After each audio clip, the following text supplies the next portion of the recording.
Hello everyone, Ruslan Belov here again, and this is your daily Frontline briefing. Before we get into it, and there's plenty to cover today, I want to address each of you personally. YouTube is systematically and deliberately suppressing this type of content. The channel regularly gets hit with shadow bans. The algorithms simply stop showing episodes even to long-time subscribers. That's why I'm asking you to do one simple thing. Hit the subscribe button if you haven't already, and make sure you activate the bell icon. Set it to all notifications. It's the only way to guarantee you won't miss anything important. It takes 5 seconds, but for this channel it's absolutely critical. Done? Good. Now, to the front. Overall situation: a productive 24 hours. The past 24 hours can be firmly logged in the positive column. The pace of advance came in above average. And that's saying something, given that April is typically already a decent month for forward movement. By day's end, Russian forces had taken control of nearly 16 square kilometers of territory. For a spring period, that's a more than respectable result. Meanwhile, Ukrainian armed forces recorded 0 advances on any direction during the same period, which in itself says plenty. One curious detail worth noting: this time around, the northern grouping came up empty, no advances to report. For April, that's unusual. The guys up there work consistently, putting up results almost every single day. But today, the spotlight belongs to their neighbors. Kupiansk direction. The city of swings holds, but the balance tips toward Russian forces. We'll start with the western grouping and the long-suffering city of Kupyansk. This city has long become something of a symbol for grinding urban warfare.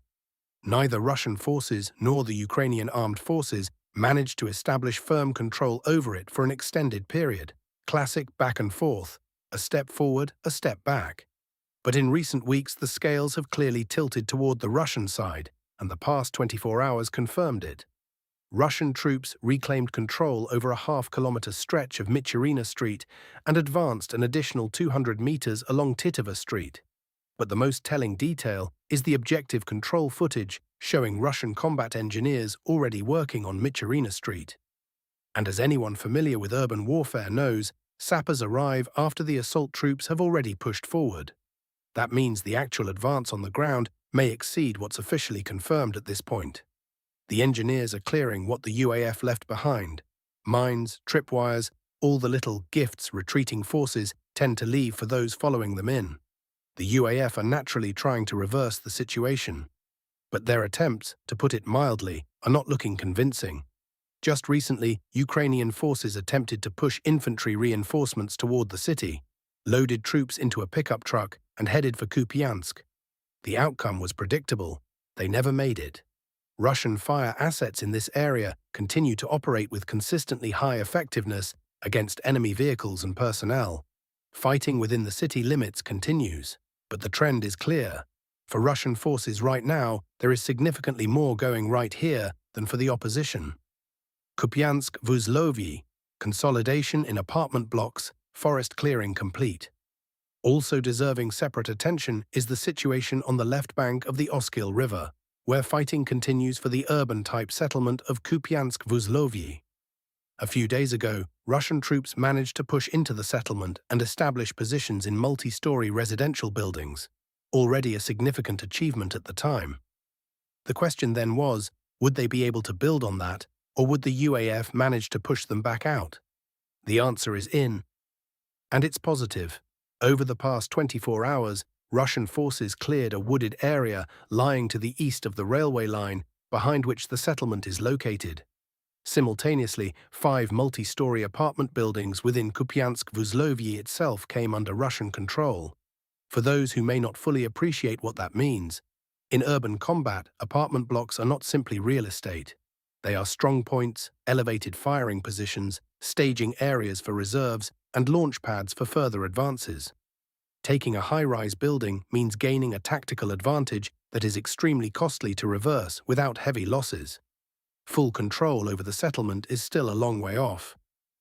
But the fact that the UAF are losing ground here while Russian forces press forward is no longer a matter of interpretation. It's a fact. Sloviansk-Kramatorsk direction. breakthrough near Kriva Luka and the road to Kramatorsk. And now, arguably the most important news of the past 24 hours. The story that made this particular briefing worth waiting for. The southern grouping has delivered results on the Sloviansk-Kramatorsk direction, in the area of the village of Kriva Luka. This sector has been a persistent headache. The terrain there is a genuine nightmare for attacking forces. The high ground to the northeast of the village created near-ideal defensive conditions. UAF forces were dug into fortified strongpoints there, exploiting every hollow and every ridgeline. Take one look at the relief map, and it becomes immediately obvious why this position was so painful. There's really no other word for it. Brutal terrain. Dislodging an enemy from positions like these is always expensive, difficult, and slow. And yet, they dislodged them. What makes this particularly notable, American cartographers also recorded the transfer of these heights to Russian control. And the American side, as you can well imagine, has zero incentive to credit Russian forces with gains they haven't actually made. So the data checks out independently. It's important to be clear, this is not the finish line. The heights to the south and west of the village still need to be taken. But the hardest and most critical sector, the northeast, has been cleared. There was a genuine risk of this turning into a Bilohorivka-style situation, where the fighting dragged on for months precisely because of the terrain. Fortunately, events have followed a different script. At the current pace, Russian forces have a solid chance of wrapping up Kriva Luka in May. And that would mean access to commanding high ground from which control extends not only over the village itself, but over a wide area surrounding it, including notably Ry-Oleksandrivka. Kramatorsk direction, Minkivka retaken, Frontline pushed back. Next door the news is also positive. On the Kramatorsk direction, southern grouping troops have restored control over Minkivka. The history of this settlement is instructive. Russian forces took it, the UAF launched a counterattack and recaptured part of the village. An uncomfortable situation, but now the opposition has been cleared out completely. Moreover, the front line has already been pushed back from the settlement's boundary. Russian forces have reached the Siversky-Donets-Donbass Canal. Additionally, from Novomarkovo, an expansion of the controlled zone has begun, already on the far side of the canal. The line of contact has been pushed roughly 1 kilometer to the west of the village boundary and almost the same distance to the northwest. Fighting for Markovo continues in parallel. A final breakthrough there remains elusive, again because of terrain. To the north of the village sit heights controlled by the UAF. Markovo itself lies in a depression. Russian forces are attacking from the south, also from low ground. Until those heights are taken, a decisive result in Markovo won't come. The picture is understood, and the work is underway. From Novomarkovo, Russian troops have already advanced more than 1 kilometer, capturing elevated positions along the way. Maintain this vector, and Markovo becomes untenable for the UAF on its own. But there's a strategically important point that can't go unsaid. If Russian forces reach Bilokuzminivka, that's already the immediate approaches to Kramatorsk. From Bilokuzminivka to the first streets of the city, approximately 6 kilometers.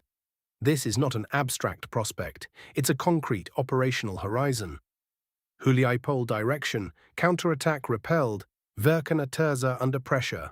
From the Huliaipole direction, reports are coming in of a Ukrainian military counterattack attempt in the Tsvietkova area. The strike came from the direction of Verkhna Terza, through Krynikne towards Starokranka. The counterattack was repelled by Russian forces, after which the process of restoring previously lost positions began. Simultaneously, the zone of control is being expanded to the north of Tsvietkove. Reported advance, more than 1 kilometer. Separately, Verkhna Terza. Russian forces are conducting assault operations there, pushing from the direction of Hirka. Advance, approximately 2 kilometers from that direction. Video material has been recorded from the southern outskirts of the settlement. What is happening inside right now remains unconfirmed. Information arrives with delays, and in this case it's better to wait for verified data than to speculate. As soon as confirmation arrives, we'll break it down in detail. On Vozdvijenka and Huliaipolske, pressure continues, but no recorded advances have been observed on these sectors for several weeks now. Positional warfare, nothing more. Dnipropetrovsk direction, crossing the Vovcha River, fighting in the woodland areas. On the Dnipropetrovsk direction, the situation is developing in the Alexandrograd area, in the vicinity of Velika Novosilka. Video material from this location has been received, documenting positional engagements. According to available data, Russian forces advanced approximately 1.5 kilometers and reached the line of the left bank of the Vovcha River. There were earlier reports of the river being crossed and fighting underway in the wooded areas to the west of the Vovcha. Confirming material from those woodland sectors has not yet arrived, but the reports are circulating. There are also indications that Verbov has come under Russian control. Documentary evidence for this is still lacking. The most recent video from there is dated March, and it showed UAF personnel, but that was more than a month ago. The probability that the situation has changed is high. Nevertheless, the map doesn't get updated without documented confirmation. As soon as material surfaces, it goes in. Political bloc, the Strait of Hormuz, a third carrier strike group, and Europe's nuclear games. Now to geopolitics, and there's no shortage of material here either. Iran, the Strait of Hormuz. The IRGC conducted a demonstrative interdiction operation against container ships that attempted to transit the strait without Tehran's authorization. The vessels MSC Francesca and MSC Epaminondas, sailing under Panamanian and Liberian flags respectively, were intercepted by IRGC fast boats and escorted into Iranian waters. In parallel, Iran has executed a former head of the Civil Defense Committee of one of its key institutions. He had made contact with Israeli intelligence, the Mossad, and was working for them. The United States continues to build up. A third carrier strike group is en route to the Middle East, the carrier USS Bush, carrying 90 aircraft and more than 6,000 personnel. Arrival is expected within 3 to 5 days. The timing is telling. The carrier's arrival aligns almost precisely with the stated duration of the current ceasefire regime. It increasingly looks as though Washington is using the pause in hostilities not to seek peace, but to rapidly reinforce its regional grouping. In preparation for a possible resumption of the war against Iran, Europe is paying the bill. EU Energy Commissioner Dan Jurgensen has acknowledged that the energy costs incurred by EU member states as a result of the American-Israeli military campaign against Iran have reached 24 billion euros since the start of the conflict. That works out to roughly 500 million euros per day, a figure that is being felt across the board, by industry and by ordinary citizens alike. Washington's political decisions are coming at enormous cost to European taxpayers, and there is no end in sight. Personnel changes at the Pentagon. U.S. Navy Secretary John Phelan has been dismissed. The dismissal came in the middle of the military campaign against Iran, in which naval forces played a defining role. According to American media, Phelan was forced out amid a conflict with Defense Secretary Hegseth. One of the stated points of contention was the slow pace of shipbuilding reform. Phelan came to the position from the business world with no prior military experience, which in itself speaks to a certain specificity in the current American administration's approach to personnel. Mobilization in Ukraine, a picture that doesn't sit well. There's a lot of material here, and it's eloquent.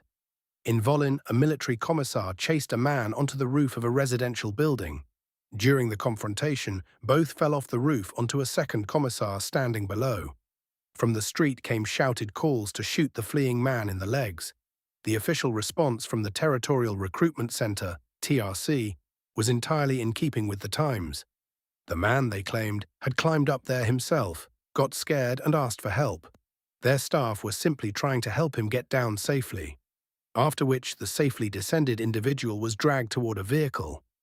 But the revelations don't end there. Ukrainian media are publishing anonymous admissions from TRC staff, and the quotes are striking. When you work at a TRC, everyone hates you, the military, civilians, your own superiors. It's morally exhausting and dangerous work. Then comes the system. TRC has a quota for how many people to deliver to the army. The police have their own. Fail to meet your numbers, and you get sent to the front yourself. There's also a corruption scheme in operation. A conscript can be lost. You take a 20,000 hryvnia fine, but you've already pocketed $2,000 per head. And one final detail, TRC staff are reportedly asking operators of the Obery tracking system not to enter their own relatives into the wanted list. The system, as they say, takes care of its own, and in the end, the words of an unnamed military commissar that, perhaps better than any analysis, described the real state of affairs. The villages are already empty. There's nobody left to catch. The militarization of Europe, something familiar, and finally, on a subject that probably deserved to come first, but better late than never, Germany, through its defense minister, has declared the need for an army of at least 400,000 personnel. The question asks itself, who is Germany fighting? Who is threatening Germany? No official answer has been forthcoming, only rhetoric about a changed security environment. Japan has, for the first time since World War II, approved the export of its own military equipment to other countries. This directly contradicted the country's post-war doctrine, adopted precisely as a safeguard against revisionism and remilitarization. Two countries. Two states whose histories in the 20th century ended the way they did precisely because they pushed their military expansionism too far. And both of them, in 2025, are methodically dismantling every restriction accumulated across decades of post-war restraint. Does any of this ring a bell? The reason is not hard to identify.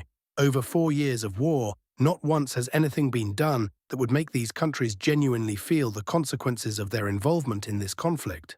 Against Ukraine, yes, the work is ongoing. But against those standing behind Ukraine, those who are already effectively direct participants in this war, there has been no real response. The absence of consequences breeds impunity. Impunity leads to escalation. And escalation leads to scenarios none of us want to be discussing. Poland and France, according to Polish media, are already rehearsing joint scenarios for nuclear strikes against Belarus and Russia. Polish pilots handle long-range reconnaissance and strikes with conventional weapons. The French simulate the use of nuclear warheads. This is the product of the so-called expansion of the French nuclear umbrella and the shift in strategic doctrine announced by Macron in early March. French aircraft carrying warheads will periodically be based on Polish territory, while the decision to employ them remains exclusively with the French president. The joint wing being created operates outside NATO's bureaucratic framework to allow faster decision-making. For reference, France's nuclear arsenal stands at 290 warheads. Russia's approximately 5,500. The arithmetic does not favor those initiating these kinds of exercises. Meanwhile, Finland has already submitted to its parliament a proposal to remove all legal restrictions on the import, storage, and transportation of nuclear weapons on its territory, all of it in the name of national defense and NATO cooperation. The world is moving, slowly but steadily, in a direction that none of us are going to like. The past 24 hours were active and productive for Russian forces. Nearly 16 square kilometers of territory taken, advances on several key directions, 0 advances for the opposition. The momentum is positive. Concerning points remain, they always do. But the overall picture on the front is now such that denying Russian initiative is simply no longer a viable position. Stay on top of the updates, don't miss the episodes, and don't forget the bell. YouTube is working against us, but you are working for us. And that matters more than any algorithm. That's all for today. This was Ruslan Belov. See you in the next episode. Stay safe.